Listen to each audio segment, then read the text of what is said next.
guys! Welcome back to my vlog. It's me, Flor, and I hope you guys are doing great. And please comment down below for what my next video should be.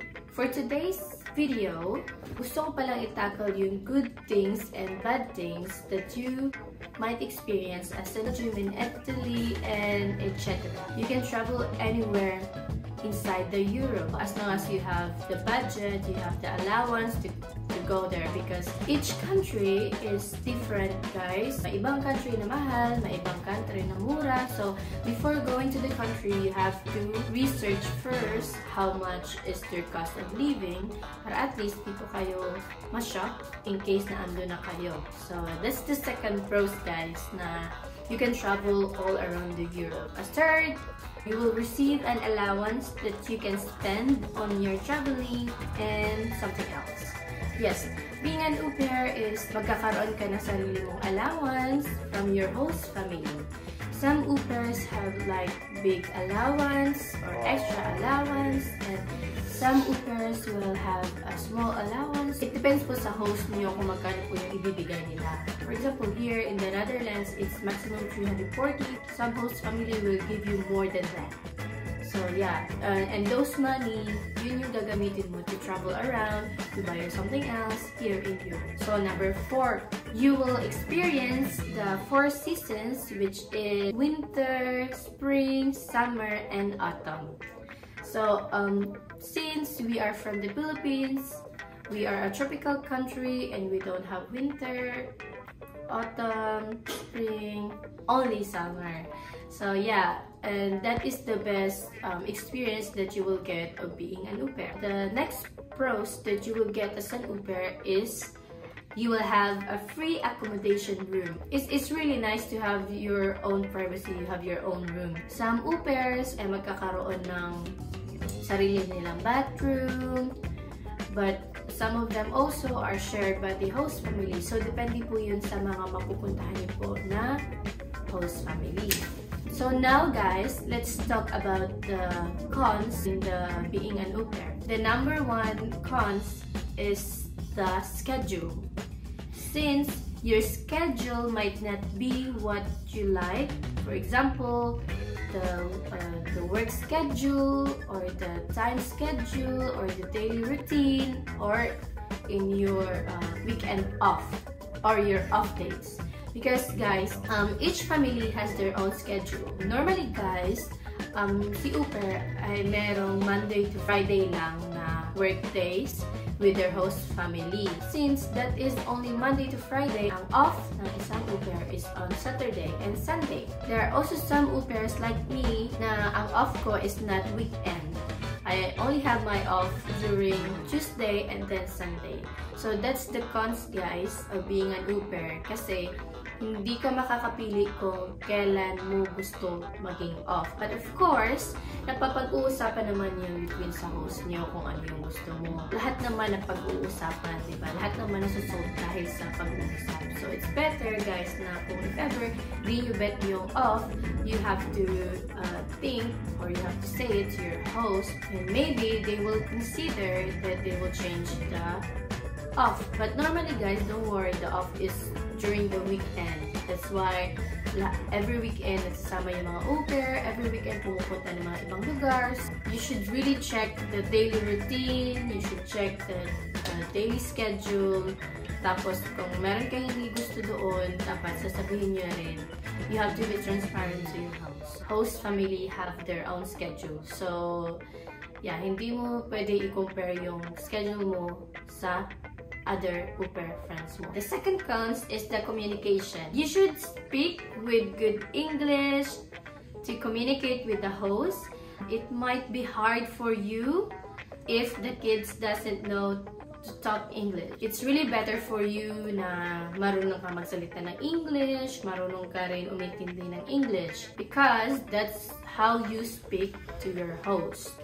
And especially to the kids, but some of the kids doesn't know English. So, kumbaga, ano na lang yung gagawin nyo? Hand signal or gestures para magkaintindihan kayo ng host kid. But most of the time, nakaka-catch up naman ng mga host kid kung ano yung gusto mong sabihin. So, yun yung cons, guys, na hindi lahat ng host kids know how to speak English.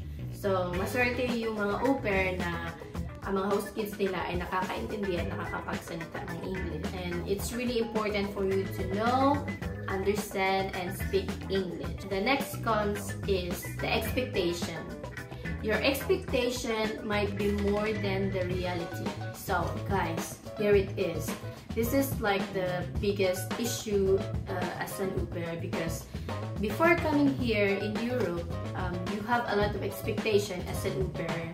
Kasi nga, diba, nagsa-search tayo na you have to work 8 hours a day or 6 hours a day based on your contract.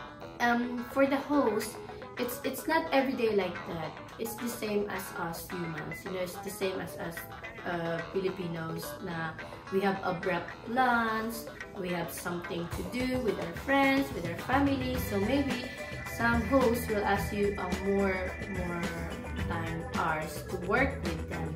But of course, they will compensate you. They will babayaran ka naman nila.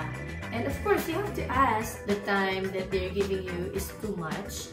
So, you have to speak, you have to say them para naman alam din nila. Kasi sa ating mga Pilipino, parang di tayo marunong. Most of us is so shy or so scared to tell to the host family na you are overworked or the time is really a lot for you to work with the kids. So, it's really nice, guys, na magko-communicate talaga kayo sa host niyo. You should really lower your expectation, guys. It's really nice not to expect a lot because too much expectation will hurt you.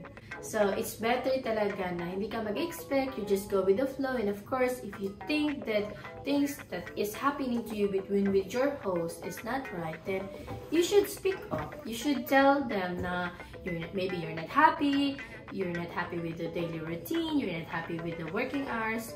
They will listen to you. You don't have to be scared. Di mo kailangan maging matakot sa kanila dahil naiintindihan ka nila. I mean, they will listen to you and you also have a contract and they know that they should follow it. But of course, as I said, lahat ng bagay ng pag-uusapan. I think some of the host family will ask you a lot of things for you to do, but on your contract, sinasabi nila that do light or contain household chores. You should know what are the household chores or what are the things that they need you to do.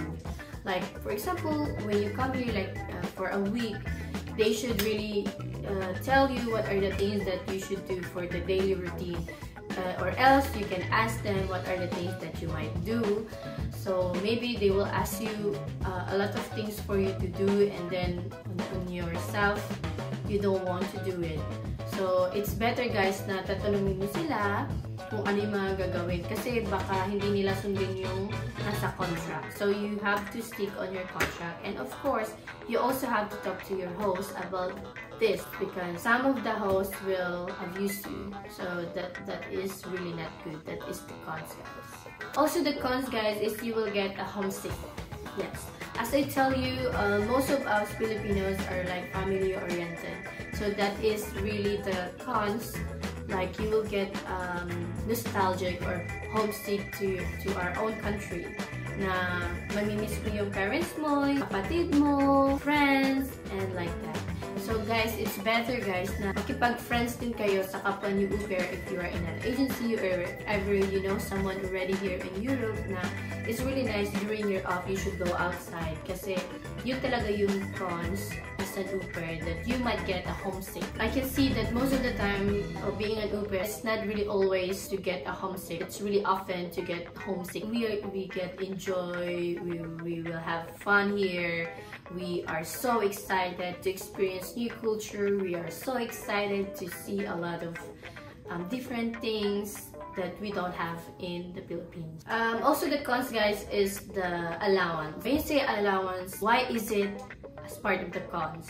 Because right now, guys, here in the Netherlands, everywhere in the world, like the inflation is going up binibigay lang sa inyo na allowance is really low. Let's say 340. 340 is not really enough for you to travel a lot. You have to wait for some months or some weeks to save money to go to another country. Kasi nga, sabi ko sa inyo kanina guys, na each country has different cost of living. So, yun yung isa sa mga counts as an au pair na maliit lang talaga yung allowance. Di siya basta-basta na makakasave ka. Kasi nga, gumagastos ka rin the same as the host. Gumagastos ka sa lakad mo, gumagastos ka sa mga, maybe you will do shopping or have fun with your friends. So, it's your own pocket, guys. So, yeah, you better watch out with your money too.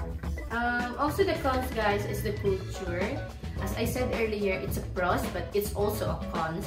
For example, mga eating habit or the way we talk. Kasi nga, di ba tayo, Filipinos, we like to talk really loud. We like to talk like really open. We really like to talk a lot for a period of time. But here in the Netherlands, it depends to the people if they're like open-minded. And also, when you talk about eating, you can eat with like that, but in their culture, they don't like it. I mean, some people, it's fine for them, but most of the people here doesn't like to hear it from your mouth while you're eating it.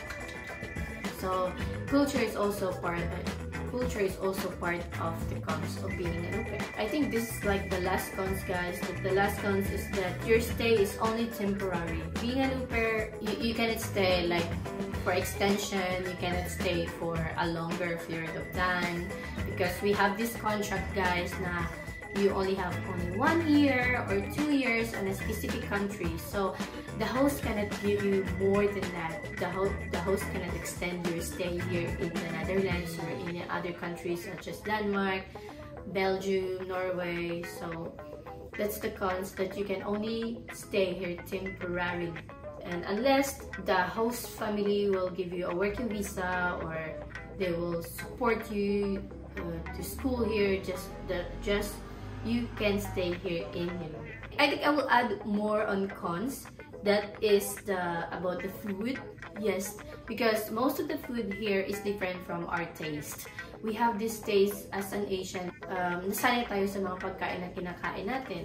And then in their food here in Europe is really different from what we used to eat. Yeah, most of the time, if you are new as an au pair, you will lose weight kasi nga wala kang appetite sa mga pagkain nila. And then also clothes is that it's really far from us. Like most of the time for us au pairs, girls are extra small. And minsan sa mga pambata kami bumibili ng mga damit kasi nga malalaki yung mga sizes nila. So I think that's all, guys. So if ever you have any question, clarification, and concern, please comment down below so I can reply to your questions. I can reply to your questions. Also, you can freely chat me on my social media such as Facebook, Instagram. Yeah, you can just chat me there and I'm happily to respond to all of your questions. So that's all for today, guys, and thank you for watching, and I hope to see you soon. If ever you want to be an au pair, please subscribe to my channel and comment down below for any suggestions of video that you want me to do. So see you next time, guys, on my next vlog. Bye!